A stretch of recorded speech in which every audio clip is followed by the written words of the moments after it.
Bonjour, on se retrouve pour parler d'une des grosses sorties de la semaine, à savoir La planète des singes Supremacy, War of the Planet of the Apes en anglais, qui est réalisé par Matt Reeves et qui est donc le 3e épisode du reboot qui a été initié en 2011. Alors, petit retour et petite définition de ce qu'est donc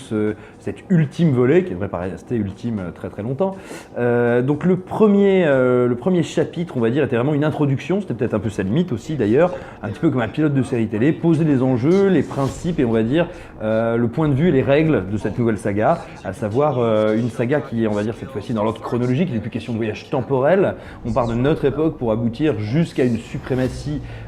des singes sur les humains et donc voilà. Quels étaient les éléments déclencheurs et quel en était le personnage central. La petite limite de ce film, c'est qu'il y avait un petit peu des airs, justement, j'évoquais un pilote de série, des airs de pilote de série un peu surgonflés, que finalement il ne se passait pas grand chose et qui se terminait sur une pirouette, à savoir génial, une maladie va réduire à néant l'humanité. Le deuxième, en revanche, qui était donc le premier réalisé par Matt Reeves, était beaucoup plus réussi, me semble-t-il. Très classique dans sa narration, dans sa facture. Alors attention, classique, ça ne veut pas dire académique. J'entends par là qu'il avait vraiment très bien négocié, on va dire, le grand cinéma hollywoodien, très bien assimilé un grand jeu de référence, et c'était globalement un film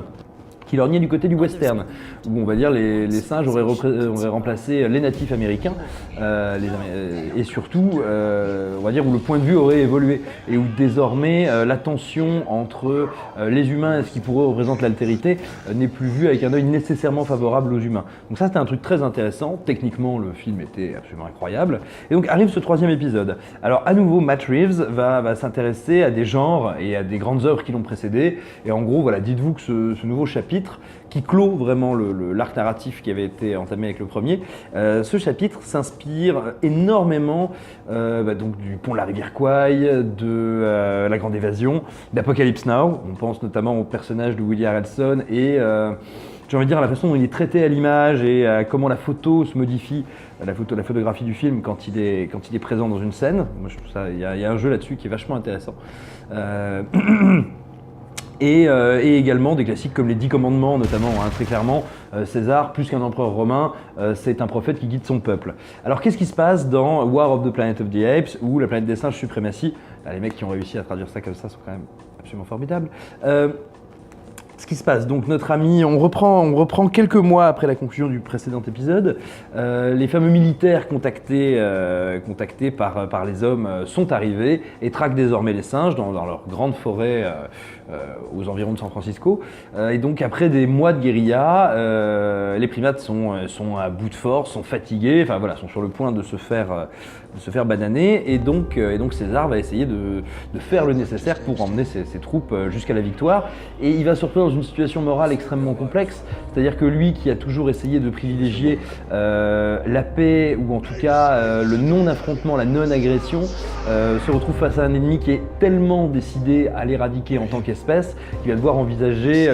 des choses, des recours et des méthodes contre lesquelles il s'était toujours insurgé. Donc il y a un énorme travail sur la réflexion du personnage, et ce que le film arrive à faire de très impressionnant, c'est que c'est un film dans lequel il se passe énormément de choses et où pourtant, alors ne prenez pas peur, mais où pourtant pendant une grande partie du deuxième acte, l'action devient immobile. On ne va pas le spoiler, on ne va pas vous révéler pourquoi, mais comme dans un conflit armé où on peut passer de la guerre de mouvement à une guerre d'attente, on ne doit pas être en permanence dans quelque chose d'épique. Et tout d'un coup, quand le film resserre ses enjeux, resserre son scénario sur César et sur son ressenti à un moment très critique, et bien tout d'un coup on atteint une finesse d'écriture justement qui n'est pas celle de la plupart des blockbusters actuels. Et moi c'est ce qui me ferait dire personnellement que La planète des singes Supremacy à peu près indiscutablement est le blockbuster de l'été. Après, chacun verra quel est le genre qui l'intéresse le plus, quelle est l'œuvre qui l'excite plus particulièrement, mais c'est le film le plus rigoureusement écrit, le plus intelligemment mis en scène, techniquement et de très loin, c'est le plus abouti. Depuis le premier, les effets spéciaux sont sacrément bien balancés, mais alors là, on atteint un niveau de photoréalisme, d'interaction entre personnages réels et virtuels, et surtout d'émotion, de capacité à retranscrire l'émotion d'acteurs qui, eux, interprètent les singes, des acteurs humains qui jouent en motion control notamment Andy Serkis qui est devenu un petit peu, on va dire, le VRP de cette technologie, mais à raison, parce que ce qu'il arrive à fournir en type de performance, d'intensité et de profondeur de jeu est absolument sidérant. Donc voilà, c'est un film vraiment plutôt très fort, extrêmement soigné. Alors on pourra retenir 2-3 petites petzouilles ici et là, hein. Il y a quelques petites accélérations scénaristiques dans le dernier tiers, il y a quelques petites facilités, mais enfin rien d'incohérent, rien à voir avec le genre de truc absolument terrible qu'on voit dans beaucoup de films de divertissement grand public actuellement, à savoir cette tendance à surverbaliser, à expliquer ce qu'on va faire, commenter ce qu'on est en train de faire et résumer aux spectateurs ce qu'on vient d'accomplir. Donc non, on est vraiment dans le très haut du panier. C'est un film qui ne prend jamais son spectateur pour un imbécile, qui a toujours envie de lui raconter intelligemment et respectueusement son histoire et qui a également envie de le faire, on va dire, techniquement de manière très très forte. C'est-à-dire que malgré, on va dire, la toute-puissance des effets numériques, Matt Reeves réfléchit toujours où poser sa caméra pour raconter le plus efficacement son histoire. Le résultat, c'est qu'on n'est pas avec des plans qui durent un quart de seconde ou qui volent dans tous les coins. Enfin, on est dans une espèce d'anti-Michael Bay, il y a une forme de néoclassicisme que je trouve très belle dans le film. Et enfin, cette nouvelle planète des singes a, je trouve, la grande intelligence et la grande politesse de ne pas jouer la répétition ou le bégaiement ou la concurrence avec le film original et avec la saga originale, tout simplement parce qu'elle ne se situe pas du tout dans la même perspective de science-fiction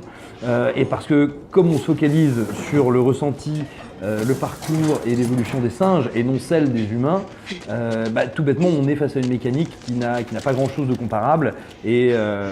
voilà, et ça permet à cette œuvre de tenir sur ses propres pieds, sur ses propres pattes et de ne pas de vivre au-delà de sa condition de remake. Et enfin, moi ce que j'aime beaucoup, encore une fois on va rien vous spoiler, mais le film a une vraie volonté de conclure la trilogie qu'il avait initiée et ça aussi c'est appréciable. Alors bien sûr, hein, la Fox a toute l'attitude, vu la conclusion du scénario, pour continuer encore à nous raconter des histoires de singes et d'affrontements entre singes, entre humains et singes. Il y a largement, on va dire, le récit, il laisse la place. Néanmoins, à la fin de cette trilogie, on a le sentiment, en tout cas j'ai le sentiment, d'avoir assisté à un récit qui est clos. C'est suffisamment rare à l'époque des univers étendus, des marques déclinées à l'infini, et on va dire du clonage systématique des personnages et des synopsis. Voilà, c'est suffisamment rare pour être noté. Et surtout, là où c'est très intéressant, c'est que ça rend quand même assez confiant dans la fabrication de The Batman. Le prochain épisode de Batman, donc, aux commandes desquels on va retrouver le réalisateur de La planète des singes Supremacy, à savoir donc Matt Reeves,